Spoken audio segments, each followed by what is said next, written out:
Welcome friends. इस lecture में हम ऑटोकैड की एक बहुत इंपॉर्टेंट हैच कमांड को कंप्लीट करेंगे। हैचिंग फ्रेंड्स हम लोग यूज करते हैं अपनी ड्राइंग के एक विशेष एरिया को डिफ्रेंशिएट करने के लिए, हाईलाइट करने के लिए, या फिर अपनी ड्राइंग को ज्यादा प्रेजेंटेबल बनाने के लिए। आइए चलते हैं, देखते हैं हैच कमांड के बारे में। हैच कमांड के फ्रेंड्स हमारे दो शॉर्टकट्स हैं। या तो हम H टाइप कर सकते हैं या फिर BH टाइप कर सकते हैं कमांड लाइन पे। इस कमांड को हम पुराने वाले मेन्यू पे ड्रॉ टैब से पिक कर सकते हैं या फिर नए वाले मेन्यू के होम टैब के ड्रॉ पैनल से हम हैच कमांड को पिक कर सकते हैं। Hatch is a important drawing feature in AutoCAD which makes our drawings easy to understand and more presentable. Friends, हमारे पास दो प्रकार के हैच होते हैं। एक होता है हैच पैटर्न्स और एक होते हैं फिल्स और ग्रेडियंट्स। आइए सबसे पहले देखते हैं हैच पैटर्न्स के बारे में। फ्रेंड्स, ये हमारे सामने जो तीन डायग्राम्स हैं, इसमें हमने हैच पैटर्न्स को यूज किया है। हैच पैटर्न्स नॉर्मली लाइंस से बने हुए होते हैं। आप देखें, सबसे पहले वाले डायग्राम में हमने एक रेक्टेंगल बनाया और इस रेक्टेंगल को हमने एक ब्रिक पैटर्न से फिल किया है। तो कहीं भी आपको बिल्डिंग एलिवेशन के ऊपर या इंटीरियर में आपको ब्रिक पैटर्न शो करना है तो आप इस हैच पैटर्न को यूज कर सकते हैं। सेकेंड डायग्राम के अंदर एक पॉलीगन के अंदर हमने ग्रेवल्स, जो कुछ स्टोन्स की तरह से नजर आता है, इस तरह के पैटर्न को यहां पर फिल किया है। अगर आप इसको यहां पर जूम करके देखते हैं तो देखिए ये सब पैटर्न्स भी स्ट्रेट लाइन से बने हुए हैं। तो ये है हमारा स्टोन्स टाइप का पैटर्न, जिसको कि हम बिल्डिंग एलिवेशंस पे, इंटीरियर के अंदर या फिर फ्लोर के लिए भी हम यूज कर सकते हैं। और थर्ड हैच पैटर्न है कंक्रीट पैटर्न। कभी भी हमें फाउंडेशंस का या कंक्रीट मटेरियल का कोई सेक्शन दिखाना है तो वहां पर हम कंक्रीट मटेरियल को यूज कर सकते हैं, कंक्रीट हैच पैटर्न को यूज कर सकते हैं। और यह पैटर्न भी स्ट्रेट लाइन से बना हुआ है। इसके बाद में हमारे पास एक और ऑप्शन होता है ऑटोकैड के अंदर, जिसको हम बोलते हैं ग्रेडियंट्स। और ग्रेडियंट्स का हम यूज करते हैं अपनी ड्राइंग में कलरिंग करने के लिए, चाहे वो सॉलिड कलरिंग है, चाहे वो ग्रेडियंट कलरिंग है। ग्रेडियंट का मतलब होता है कि एक पर्टिकुलर कलर से स्टार्ट होके वो कलर कंटिन्यूअसली चेंज होता चला जाता है। तो इस प्रकार के कलरिंग को हम ग्रेडियंट के नाम से जानते हैं। तो आइए चलते हैं मॉडल स्पेस में और ट्राई करते हैं अपने कमांड हैचिंग के सभी ऑप्शंस को। तो फ्रेंड्स, मैं सबसे पहले यहां पर एक रेक्टेंगल बना लेता हूं, जिसका साइज हमने लिया यहां पर 100,50 मिलीमीटर्स। इसको हमने जूम और एक्सटेंड कर लिया और इसके अंदर मैंने कुछ एक और रेक्टेंगल को क्रिएट किया और इसके अंदर हमने एक सर्कल को क्रिएट किया। हैच कमांड पे जाने के लिए हम यहां पर H टाइप करेंगे, एंटर करेंगे तो देखिए हम आ जाते हैं hatch and gradient dialog box में। इसमें सबसे पहले हैचिंग करने से पहले हमें यह बताना होगा ऑटोकैड को कि हमें कौन से हैच पैटर्न को यूज करना है। हैच पैटर्न्स को यूज करने के लिए हमारे पास तीन ऑप्शंस हैं। प्री डिफाइंड ऑप्शंस के अंदर कंपनी ने ऑलरेडी हैच पैटर्न्स को डिफाइन किया हुआ है और यह ऑप्शन सबसे ज्यादा यूज किया जाता है। यूजर डिफाइंड ऑप्शन के अंदर हमारे पास स्ट्रेट पैरेलल लाइंस आती हैं। इस तरह की हैचिंग को ज्यादातर मैकेनिकल या मशीन ड्राइंग्स के अंदर सेक्शन को शो करने के लिए किया जाता है। और कस्टमाइज ऑप्शन, इसके बाद थर्ड ऑप्शन है कस्टम ऑप्शन। कस्टम ऑप्शन के द्वारा हम अपने कस्टमाइज्ड हैच पैटर्न्स को अपनी ड्राइंग्स के अंदर यूज कर सकते हैं। तो ज्यादातर यूज होने वाले ऑप्शन प्री डिफाइंड पे हमने क्लिक किया। अब देखिए आपके सामने यहां पर जब आप क्लिक करते हैं तो हमारे सामने एक काफी बड़ी सी पैटर्न्स की लिस्ट आ जाती है, नेम लिस्ट आ जाती है। अगर आपको पैटर्न जो यूज करना है उसका नाम पता है तो आप उसके नाम को यहां से सेलेक्ट कर सकते हैं। और अदरवाइज अगर आपको नाम से आइडिया नहीं है तो आप इसके बराबर में राइट साइड में एक स्वॉच बना हुआ है या नीचे की तरफ स्वॉच है, आप इस पर क्लिक करके सारे पैटर्न्स हमारे सामने डिस्प्ले हो जाते हैं और इनमें से हम पैटर्न को सेलेक्ट कर सकते हैं। एग्जाम्पल के लिए अभी हमने ब्रिक पैटर्न को सेलेक्ट किया और ओके किया तो एक ब्रिक पैटर्न ऑटोकैड के हैच कमांड में लोड हो गया है। इसको सेलेक्ट करने के बाद अब हमें उन ऑब्जेक्ट्स को सेलेक्ट करना है या उस एरिया को सेलेक्ट करना है जहां पर कि हमें हैचिंग करनी है। तो उसके लिए हमारे पास बाउंड्रीज ऑप्शन के अंदर दो ऑप्शंस हैं, पिक पॉइंट्स और सेलेक्ट ऑब्जेक्ट्स। अब जिन ऑब्जेक्ट्स में हमें हैचिंग करना है ये हमारे एकदम इंडिपेंडेंट या इंडिविजुअल ऑब्जेक्ट्स हैं, जैसे दो रेक्टेंगल्स हैं और एक सर्कल है। तो इनको सेलेक्ट करने के लिए हम सेलेक्ट ऑब्जेक्ट वाले ऑप्शन पे यहां पर क्लिक करेंगे और एक क्रॉसिंग विंडो के द्वारा हमने तीनों ऑब्जेक्ट्स को सेलेक्ट कर लिया और एंटर कर दिया। इसके बाद ओके करने से पहले हमेशा आप एक बार प्रीव्यू चेक कर लीजिए। बहुत बार ऐसा होता है कि जो हैच पैटर्न जिस तरह का हम चाहते हैं उसका साइज या एंगल वगैरह वो पहली बार में सही नहीं होता है। तो इसलिए हमेशा हम प्रीव्यू को देखते हैं पहले। और ये देखिए पैटर्न हमारे ऑब्जेक्ट के अंदर फिल हो चुका है, लेकिन इसका साइज अभी काफी बड़ा है। तो हम एस्केप करके वापस जाएंगे और यहां पर इसके साइज को कम या ज्यादा करने के लिए एक हमारे पास स्केल ऑप्शन होता है। इस स्केल ऑप्शन की वैल्यू डिफॉल्ट में 1 पे रहती है, जो हैच पैटर्न को ओरिजिनल साइज के साथ में फिल करेगा। अगर मुझे इस हैच पैटर्न के साइज को कम करना है तो मैं इसकी वैल्यू को कम करूंगा, और अगर बढ़ाना है तो मैं इसकी वैल्यू को बढ़ा सकता हूं। सपोज मैंने इसकी वैल्यू को यहां पर 0.5 कर दिया। अब जब आप प्रीव्यू पर क्लिक करेंगे तो आप देख सकते हैं कि हैच पैटर्न का साइज, लंबाई और चौड़ाई दोनों डायरेक्शन में 0.5 यानी कि हाफ हो गया है, और ये साइज अब हमें ज्यादा सही लग रहा है। इसी तरह से आप चाहें तो एंगल के अंदर एंगल वैल्यू देकर आप हैच पैटर्न को रोटेट भी कर सकते हैं। प्लस में एंगल देंगे तो एंटी क्लॉकवाइज डायरेक्शन में रोटेट होगा, और माइनस में एंगल देंगे तो क्लॉकवाइज डायरेक्शन में। सपोज हमने इसको 45 डिग्री पे रोटेट करना चाहा तो हमने 45 का एंगल दिया, प्रीव्यू चेक किया और ये देखिए हैच पैटर्न रोटेट हो गया। इसके बाद हम इसको, अगर हैच पैटर्न हमें सही लगता है तो हम यहां पर ओके पे क्लिक करके इस हैच पैटर्न को एक्सेप्ट कर सकते हैं, और ये हैचिंग हो चुकी है। अब मैं इस हैच पैटर्न को सेलेक्ट करके इसको डिलीट कर देता हूं। हम दोबारा से हैच कमांड पे जाते हैं। एक बार फिर से मैंने सेलेक्ट ऑब्जेक्ट किया, सेलेक्ट किया तीनों ऑब्जेक्ट्स को, एंटर किया और इसका हमने प्रीव्यू चेक किया। फ्रेंड्स, आप सोच रहे होंगे कि इन तीन ऑब्जेक्ट्स के अंदर सबसे बाहर वाले ऑब्जेक्ट में हैच पैटर्न आ रहा है, उसके अंदर वाला ऑब्जेक्ट खाली है और उसके अंदर फिर से हैच पैटर्न आ रहा है। इसका क्या रीजन है? इसका रीजन ये है फ्रेंड्स कि हमारे पास हैच कमांड के अंदर यहां पर आइलैंड डिस्प्ले स्टाइल के अंदर 3 प्रकार के स्टाइल्स होते हैं, जिसमें सबसे पहला ऑप्शन है नॉर्मल, और ये डिफॉल्ट ऑप्शन है। तो जब आप नॉर्मल वाले डिस्प्ले स्टाइल को सेलेक्ट करते हैं तो ये ऑल्टरनेट ऑब्जेक्ट्स के अंदर हैचिंग करेगा। मतलब सबसे बाहर वाले ऑब्जेक्ट में हैचिंग होगी, उसके अंदर वाला खाली रहेगा, उसके अंदर फिर हैचिंग होगी, उसके अंदर फिर खाली रहेगा। ऑल्टरनेट ऑब्जेक्ट्स के अंदर हैचिंग आपको नजर आएगी। अगर हम आउटर वाले ऑप्शन को सेलेक्ट करके और फिर हम प्रीव्यू पर क्लिक करते हैं तो केवल सबसे बाहर वाले ऑब्जेक्ट में आपको हैचिंग नजर आती है।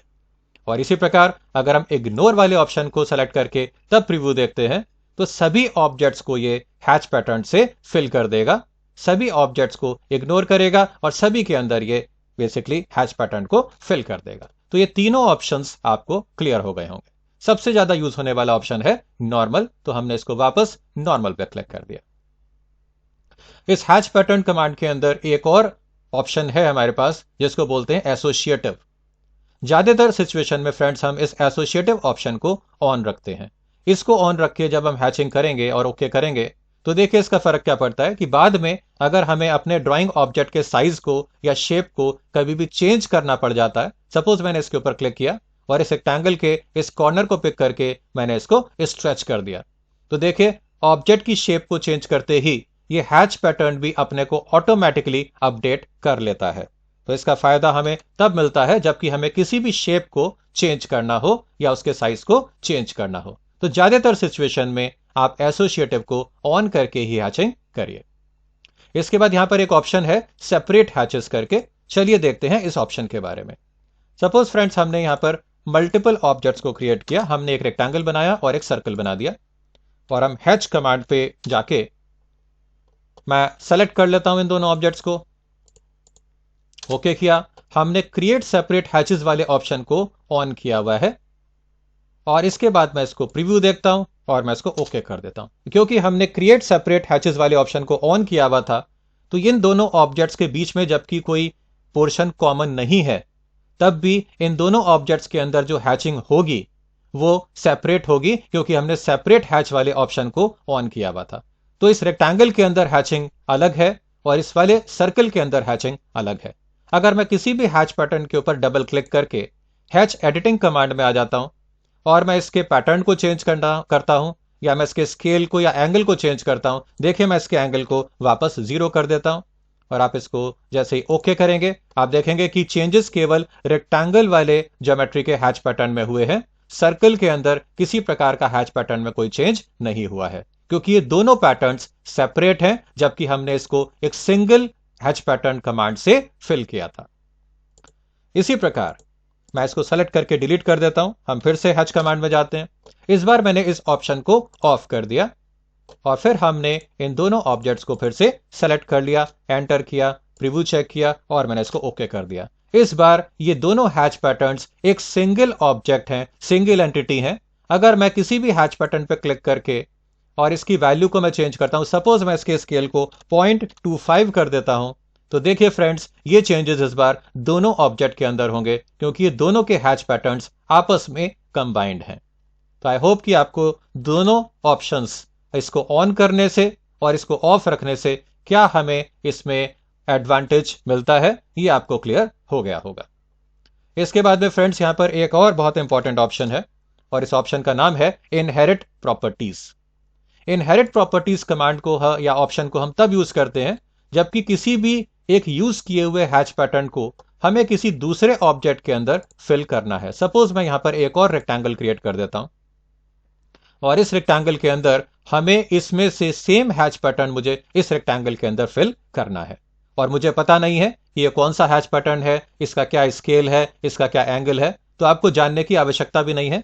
आप सीधा हैच कमांड में जाके इनहेरिट प्रॉपर्टीज पे क्लिक कर दीजिए तो देखिए हमारा कर्सर कुछ इस तरह से चेंज हो जाता है। अब इस कर्सर को मैं जिस हैच पैटर्न को मुझे कॉपी करना है इस ऑब्जेक्ट के अंदर, उस हैच पैटर्न के ऊपर जाके हम क्लिक करेंगे तो यह हैच पैटर्न इस कर्सर के अंदर लोड हो जाता है और इसके बाद इस रेक्टेंगल को सेलेक्ट करके आप एंटर करके जैसे ही आप ओके करेंगे सेम हैच पैटर्न हमारा किसी दूसरी ज्योमेट्री के अंदर आ जाता है। तो इस तरह से एक दिए हुए हैच पैटर्न को किसी दूसरी ज्योमेट्री के अंदर फिल करने के लिए हम इनहेरिट प्रॉपर्टीज वाले ऑप्शन को यूज कर सकते हैं। इसके बाद फ्रेंड्स हम चलते हैं फिर से हैच कमांड पे और अब हम ग्रेडियंट वाले ऑप्शन को ट्राई करेंगे। ग्रेडियंट ऑप्शन पे हम जाते हैं तो देखिए यहां पर हमारे पास इसमें 1 कलर ऑप्शन है और फिर 2 कलर ऑप्शन है। 1 कलर के द्वारा हम किसी भी एक कलर को हम ग्रेडियंट की तरह से ऑब्जेक्ट के अंदर फिल कर सकते हैं और ग्रेडियंट के अंदर हमारे पास यहां पर 9 ऑप्शंस दिए हुए हैं। जिस तरह का ग्रेडियंट यहां पे शो किया हुआ है बिल्कुल वैसा ही ग्रेडियंट हमारे ज्योमेट्री या ऑब्जेक्ट के अंदर आएगा। हमने डिफॉल्ट जो फर्स्ट ऑप्शन है इसको सेलेक्ट किया, इसके बाद हमने सेलेक्ट ऑब्जेक्ट ऑप्शन के द्वारा इस रेक्टेंगल को सेलेक्ट किया, प्रीव्यू चेक किया तो देखिए सेम ग्रेडियंट ऑब्जेक्ट के अंदर आ चुका है। हम चाहें तो ग्रेडियंट को सेंटर को ऑफ कर सकते हैं, तो ये बेसिकली ऑब्जेक्ट के सेंटर के हिसाब से ना होके जो सॉफ्टवेयर के अंदर इसका ओरिजिन पॉइंट से जो रेफरेंस दिया हुआ है उसी के हिसाब से ये ग्रेडियंट यहां पर फिल हो जाएगा। इसी तरह से हम चाहें तो इस ग्रेडियंट का भी हम एंगल चेंज कर सकते हैं और ये देखिए ग्रेडियंट का एंगल अब 45 डिग्रीज पर हो चुका है। इसी प्रकार अगर हम चाहें तो लीनियर पैटर्न्स के अलावा हम इन रेडियल पैटर्न्स को भी यूज कर सकते हैं। हमने रेडियल पैटर्न को सेलेक्ट किया, प्रीव्यू पे क्लिक किया और ये देखिए एक रेडियल पैटर्न हमारे सामने या सर्कुलर पैटर्न हमारे सामने ग्रेडियंट में आ चुका है। इस 1 कलर को चेंज करने के लिए आप इस स्वॉच पे क्लिक करके आप ट्रू कलर्स में से किसी भी कलर को पिक कर सकते हैं या फिर आप इंडेक्स कलर पे क्लिक करके और ऑटोकैड के इंडेक्स कलर्स में से किसी भी कलर को सेलेक्ट कर सकते हैं। सपोज हमने रेड कलर को सेलेक्ट किया, ओके किया और फिर हमने प्रीव्यू चेक किया तो ऑब्जेक्ट के अंदर जो ग्रेडियंट का कलर है वो हमने चेंज कर दिया है। इसी तरह से अगर हम 2 कलर वाले ऑप्शन पे क्लिक करें तो 2 कलर वाले ऑप्शन पे अब हमें 2 कलर के ऑप्शंस मिल जाते हैं, कलर 1 और कलर 2। मतलब कलर 1 से ग्रेडियंट स्टार्ट होगा और कलर 2 पे जाके ग्रेडियंट कंप्लीट हो जाएगा, खत्म हो जाएगा। तो हमने प्रीव्यू पे क्लिक किया और ये देखिए दोनों कलर्स को हमने यहां पे यूज किया है।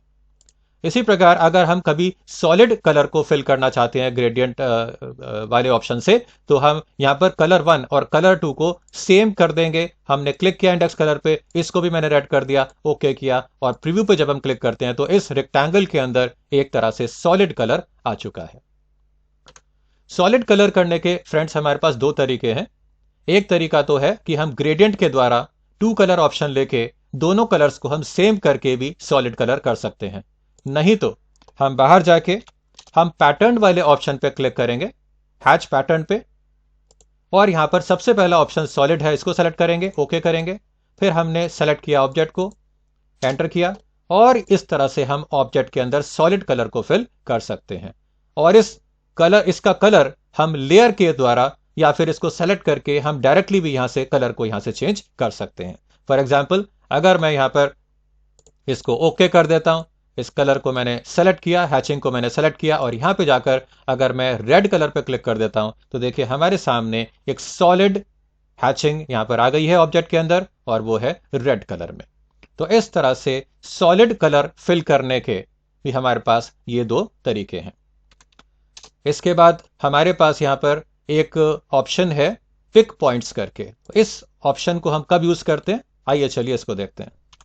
फ्रेंड्स, हमारे पास कई बार इस तरह की सिचुएशन होती है कि किसी भी एक पर्टिकुलर एरिया में हमें यहां पर हैचिंग करनी होती है। फॉर एग्जाम्पल, मुझे इस एरिया में हैचिंग करना है, जो रेक्टेंगल के कुछ पोर्शन और कुछ लाइंस से मिलके यहां पर एनक्लोज्ड एरिया है, इसमें मुझे हैच पैटर्न को फिल करना है या ग्रेडियंट को फिल करना है। तो इसके लिए हम हैच कमांड पे जाके सबसे पहले हम अपने पैटर्न को सेलेक्ट कर लेते हैं। सपोज मैंने फिर से ब्रिक वाले ऑप्शन को लिया, ओके किया। अब यहां पर हम सेलेक्ट ऑब्जेक्ट को यूज ना करके पिक पॉइंट को यूज करेंगे और इस एरिया के बीच में जाके क्लिक करेंगे, तो ये एरिया ऑटोकैड ऑटोमेटिकली सेंस कर लेगा। और जब मैं इसको एंटर करूंगा और इसका प्रीव्यू हम देखेंगे, हम देख सकते हैं फ्रेंड्स कि यहां पर इस एनक्लोज्ड एरिया में या क्लोज्ड एरिया में ये हैच पैटर्न आ चुका है। इसके अलावा यहां पर एक और ऑप्शन है कि सपोज हम इस एरिया के अंदर कुछ आइलैंड्स यहां पर क्रिएट कर देते हैं। हम फिर से हैच कमांड पे जाते हैं, हमने यहां पर पिक पॉइंट ऑप्शन लिया, सेलेक्ट किया, एंटर किया, और यहां पर हमने पैटर्न को सेलेक्ट कर लिया, सपोज ब्रिक वाला पैटर्न। अब हम प्रीव्यू चेक करते हैं तो देखिए ये बाहर वाले एरिया में हैच पैटर्न आ रहा है और अंदर के दोनों सर्कल्स में हैच पैटर्न नहीं आएगा, क्योंकि अभी हम नॉर्मल वाले डिस्प्ले स्टाइल को यूज कर रहे हैं। सपोज मुझे इन दोनों सर्कल्स में से एक सर्कल के अंदर हैच पैटर्न चाहिए और एक में हैच पैटर्न नहीं चाहिए, तो हमारे पास एक ऑप्शन है रिमूव बाउंड्रीज का। तो रिमूव बाउंड्रीज ऑप्शन पर क्लिक करके जिस सर्कल में मुझे हैच पैटर्न चाहिए उसको हम क्लिक करके उसको सिलेक्शन में से हटा देते हैं। और इसके बाद जब आप प्रीव्यू पे क्लिक करेंगे तो देखिए इस सर्कल के अंदर हैच पैटर्न आ गया है, जबकि दूसरे सर्कल के अंदर हैच पैटर्न नहीं है। इसी तरह से कई बार हम बहुत सारे ऑब्जेक्ट्स में हैचिंग करनी होती है और हम भूल जाते हैं कि हमने सभी ऑब्जेक्ट्स को ठीक प्रकार से सेलेक्ट कर लिया है हैचिंग के लिए या नहीं। तो उसके लिए हम व्यू सिलेक्शंस वाले ऑप्शन पे जाके क्लिक करेंगे, तो ये कमांड से बाहर आ जाएगा और यहां पर आपको शो करेगा कि कितने एरिया को या कितने ऑब्जेक्ट्स को आपने हैचिंग के लिए सेलेक्ट किया हुआ है। और इसके बाद अगर कोई ऑब्जेक्ट हमारा सिलेक्शन से अभी रह गया है उसको आप सेलेक्ट कर पाएंगे। तो इस तरह से फ्रेंड्स हमारे हैचिंग के जो भी मेन ऑप्शंस हैं वो हम यहां पर कंप्लीट कर चुके हैं। और फाइनली जब आपको हैचिंग को एक्सेप्ट करना होता है, हैचिंग सही हो जाती है, तो हम ओके पे क्लिक करके उस हैचिंग को यस कर देते हैं, हैचिंग को एक्सेप्ट कर लेते हैं। एक इसमें बहुत इंपॉर्टेंट पॉइंट ये है फ्रेंड्स कि हैचिंग करते हुए हमेशा हमें एक सेपरेट लेयर को क्रिएट कर लेना चाहिए, क्योंकि बहुत बार ऐसा होता है कि हैचिंग की वजह से हमारी ड्राइंग बहुत हैवी हो जाती है और हमारे कंप्यूटर की स्पीड भी बहुत स्लो हो जाती है। तो ऐसी सिचुएशन में अगर हमने हैचिंग को एक सेपरेट लेयर पे किया हुआ है तो हम हैच वाली लेयर को फ्रीज कर देंगे, और फ्रीज करने से हैच पैटर्न हमारे कंप्यूटर की मेमोरी से बाहर हो जाएंगे और हमारे कंप्यूटर की रेस्पॉन्स टाइम, कंप्यूटर की स्पीड पहले से बेहतर हो जाएगी। दोस्तों, अगर आप भी कैड सॉफ्टवेयर्स में एक्सपर्ट बन के डिजाइन के फील्ड में आना चाहते हैं तो ज्वाइन करिए हमारे ऑनलाइन कैड ट्रेनिंग प्रोग्राम्स, जो बिल्कुल बिगनर लेवल से स्टार्ट होके आपको एडवांस लेवल तक लेके जाएंगे। और वैसे भी इन प्रोग्राम्स पर अभी बहुत जबरदस्त डिस्काउंट्स चल रहे हैं, तो हमें नीचे दिए हुए नंबर पर जल्दी ही कांटेक्ट करें।